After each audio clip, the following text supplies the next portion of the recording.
किसी भी प्रकार की जानकारी के लिए सब्सक्राइब करें हमारी चैनल बागेश्वर धाम सरकार को। बेल आइकन को दबाना ना भूलें। रावण ज्ञानवान था, रावण बुद्धिमान भी था, रावण धनवान भी था और रावण बलवान भी था। बस बात वही है, सिद्धि शक्ति कृपा धन हो, उसका अगर सदुपयोग ना हो तो किसी काम का नहीं। रावण का विनाश अभिमान में हुआ। रावण की वरना सोच बड़ी ऊंची थी। कोई रावण से पूछता था कि तुम करोगे क्या, तो रावण कहा कहता था कि हम भविष्य में स्वर्ग के लिए सीढ़ियां बनाएंगे। स्वर्ग के लिए मानो रावण कहना चाहते हो कि स्वर्ग के लिए फिर सत्कर्म का प्रयोजन नहीं करना, एक एक राम राम राम राम कहते जाओ, स्वर्ग पहुंच जाओ। रावण का सपना था स्वर्ण में सुगंध हो, सोने में। रावण का सपना था। शायद रावण जीता होता, जिंदा और दिन रहा होता तो ये कर पाता, सोने में सुगंध। और ये तो गलती कर गया रावण को, ये काम तो कर देना चाहिए था। कम से कम किसके घर में कितना है वो बसाई तो देता। हा? रावण का सपना था सोने में सुगंध, स्वर्ग में सीढ़ी। हाँ, रावण का सपना था धुआं की गांठ। रावण के सपने धुआं, जो धुआं होता ना धुआं, तो रावण का सपना था धुआं की गांठ बनाना। ये रावण के सपने थे। पर आप या कोई हमसे पूछे रावण हारा क्यों, रावण मरा क्यों? वैसे तो आतताई का वध निश्चित है, क्योंकि जो जैसा कर्म करता उसे भोगना पड़ता। कर्म प्रधान है और आप अत्याचार करोगे तो मरोगे ही मरोगे। मरना सबको है, पर मरने की गति होगी दूसरी, दुर्गति से मरोगे। मरने भी दो प्रकार के, सुगति दुर्गति। पूज्य महाराज जी आचार्य जी यहां से पधारे बनारस से, अगर आपके प्राण बनारस में निकले तो सुगति, आपका मृत्यु सुधर गया। और रामायण में अगर कोई हमसे पूछे कि रामायण में मृत्यु किसकी सुधरी, तो रामचरित्र मानस में दशरथ जी की मृत्यु सुधरी। मौत सुधरी तो दशरथ जी की, क्योंकि जब तक जीते रहे तब तक वो राम को देखते रहे, और जब मरे तो राम राम कहे, राम कहे, राम राम कहे राम। मरे तो दशरथ जी 6 बार राम राम कह करके सुरधाम को चले गए। तो रामायण में अगर किसी की मौत सुधरी तो दशरथ जी की, लेकिन रामायण में अगर उद्धार हुआ तो रावण का भी हुआ।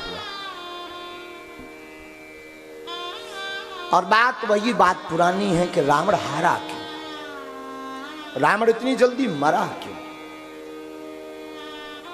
राम जी ने जब राम को मार दिया तो लक्ष्मण को कहा, लक्ष्मण ये बड़ा सुशासक रहा, ये बड़ा ज्ञानी राजा रहा। लक्ष्मण कुमार तुम एक काम करो, लक्ष्मण तुम इनके पास जाओ, कुछ ज्ञान मिले तो लेकर आओ, राजपाट चलाने के काम आएगा, इसकी नीति काम आएगी। जाओ। हमने सुना। लक्ष्मण जी गए। लक्ष्मण जी पहुंचते हैं, रावण लेटा हुआ है, और लक्ष्मण जी सिरहाने जाते हैं, और सिरहाने कहते हैं कि रावण हमें कुछ ज्ञान दो। लेकिन एक बात तो रही इस रावण में, जिया भी शान से हो, मरा भी शान से। हाँ, एक बात तो रही इसमें। लक्ष्मण कुमार सिरहाने करें तो रावण कुछ बोला नहीं। तो राम जी ने कहा, अरे लक्ष्मण कुमार ये तब बोलेंगे जब तुम चरणों के पास जाओगे, क्योंकि एक राजा है, ये ब्राह्मण है, उपदेश हमेशा चरणों में बैठ करके लेना चाहिए, ज्ञान हमेशा चरणों में बैठ करके लेना चाहिए।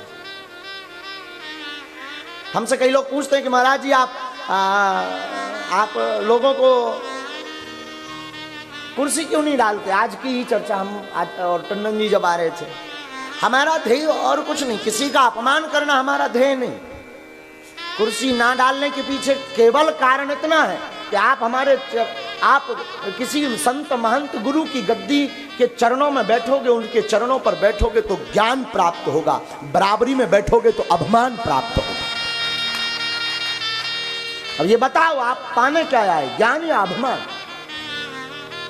किसी महापुरुष के चरणों में बैठोगे तो ज्ञान प्राप्त होगा, महापुरुष के बगल में बैठोगे तो अभिमान प्राप्त होगा। और संत, गुरु, मात पिता, इनके चरणों में बैठ कर के ज्ञान जितना मिल सके तो चरणों में बैठ कर के ही लेना। भाग्यशाली होते हैं वो जिन्हें माता पिता, गुरु और संत के चरण नसीब होते हैं।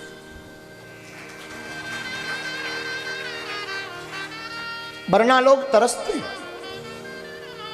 गुरु के लिए भी तरसते। आजकल गुरुओं की भी होड़ लगी, मार्केट में न्यू न्यू गुरु लॉन्च होते हैं। एक गुरु जाता नहीं, 4 गुरु बन्नक तिलक के लगाकर प्रकट होते हैं। किसी का लंबा तिलक तो किसी का खड़ा, कई तो हमारे जैसे लंबा 2.5 एकड़ का प्लाट पोत लेते हैं। हाँ, गुरुओं को भी भरमार है और चेला भी कम नहीं। एक चेला हमारे पास आया, दीक्षा लेनी, हमने कहा लो, क्या दिक्कत है, हम तो देने ही बैठे। बोला नहीं नहीं नहीं, आप समझे नहीं, शरणागति। हमने कहा हम समझ गए, कान फुकवाना। हाँ, लेकिन जब हमने उसके चेहरे की तरफ ठीक से देखा तो 16 गुरु पहले ही बदल चुका था। 7वें नंबर पे हमारी ड्यूटी लगी थी। हमने कहा 16 को तो ताप लिया, अब हम ही बचे तो मैं संसार में। बोले गुरु जी दरअसल वो मन के नहीं थे तो हमने छोड़ दिया। हमने कहा लुगाई थोड़ी है जो पकड़ता रहेगा और छोड़ता रहेगा। गुरु है, गुरु तो एक बार पकड़ा जाता फिर छोड़ा नहीं जाता जब तक कल्याण ना हो जाए।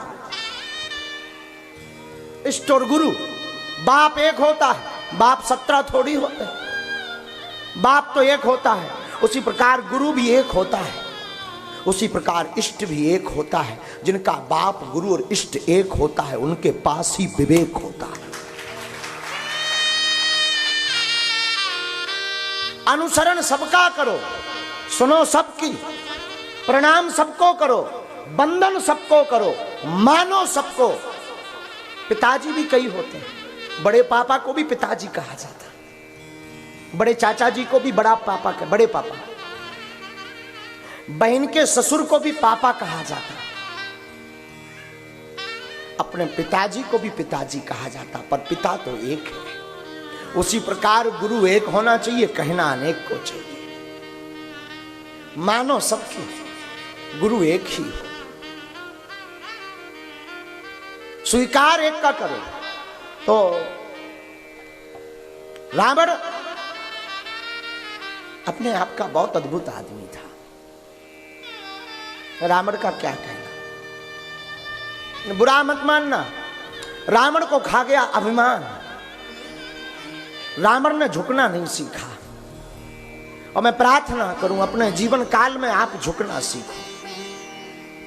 श्रेष्ठ के चरणों में झुकना सीख जाओगे तो आयुर्विद्या यशो बलम, आपके जीवन में आयु बढ़ेगी, यश बढ़ेगा, बल बढ़ेगा। जो माता पिता गुरु संतों को प्रणाम करता है वो कभी हीन नहीं रहता, वो कभी निर्बल नहीं रहता। और शायद एक चौपाई आपने हमारी सुनी हो, पर हमारी एक प्रायोगिक चौपाई है। आप अगर जीवन की जंग लड़ रहे, आप अगर चुनाव की जंग लड़ रहे और पराजय नहीं होना चाहते तो मेरी इस चौपाई को अपने जीवन में अपना लेना, इस चौपाई को अपने जीवन में उतार लेना। गोस्वामी जी की इस चौपाई को, इस चौपाई का संपुट लगा करके रामायण का पाठ करवा लेना। मुझे अपनी व्यास गद्दी पर विश्वास है, आपको जगत में कोई किसी भी जंग में नहीं हरा सकता।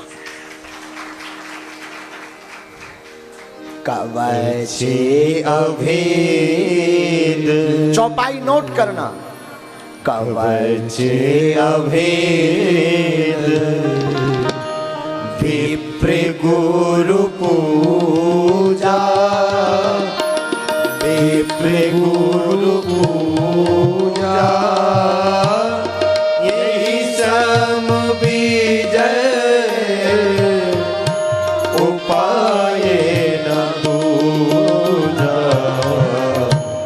अवचे अवेर